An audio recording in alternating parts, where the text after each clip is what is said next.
I broke into his house in Atlanta. I sold all the TVs, sold his furniture. I almost sold his Rolls Royce. Because I was like, yo, I want to do the music. But he didn't want me to. So I was like, you know what? I'm just about to act crazy until you let me. So the deal was, so he finally caught up to me. I flew into Nigeria. The army picked me up on the plane like this and took me straight to my father. So he was like, where have you been? Where have you been? I was like, I want to do music. I do not want to go to school. You can't force me to. He's like, okay, let's have a deal. I said, okay. Now you talking business. So he said he will invest in my music career. He will build me a world-class studio, but I have to go to school. Like, okay, so if I go to school Monday, Tuesday, Wednesday, Thursday, Friday, I'll stay that weekend.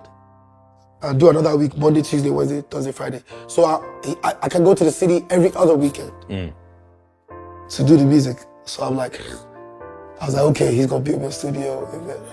So I calculated it as, okay, I'm gonna take the money, he gonna build a studio. I'm going to school for like 2 months.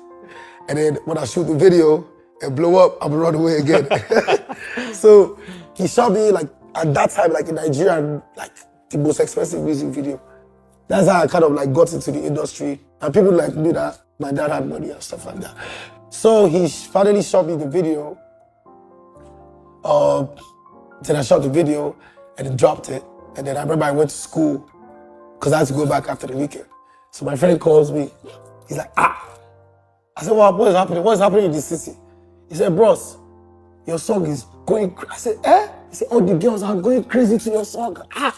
I'm in school, like going crazy, like, like how am I going to escape again? So like over time, like, and I dropped another song. This one scattered everywhere. So I was so, like, I couldn't even stay in school. Like, I couldn't even stay in class. Like, students were being distracted because I was famous, you feel me? So that's when I ran away again. So this time, so imagine my dad, like, seeing me on billboards and shows, you know what I'm saying, headlining, and then he would send the police, send the army. If you're a fan, if you're a Davido fan, if you buy tickets to my show, you're arrested. It was crazy. Wow.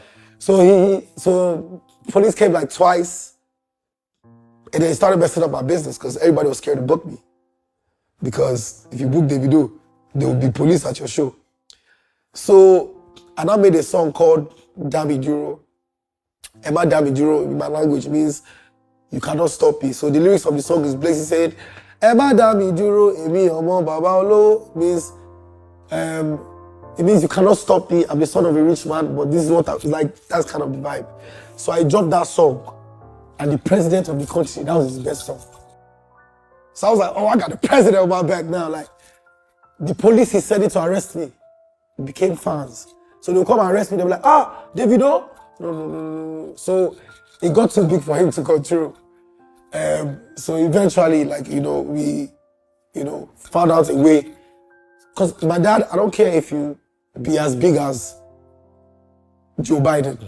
If you don't have education, my daddy will not respect you. That's him. He's a school guy. You know what I'm saying? So whether I bring home 20 Grammys or 50 Grammys, that's not what he's looking for. Did you go to school? So we found a way. I got my degree eventually. Because I had to do like part-time school stuff. So I eventually got the degree, 2015. And then he just let me be. But yeah, he was crazy. But now he's like the biggest fan. Like, he loves my job. That's a good story, man. It's crazy. So why do you do what you do? Because I don't need to, basically.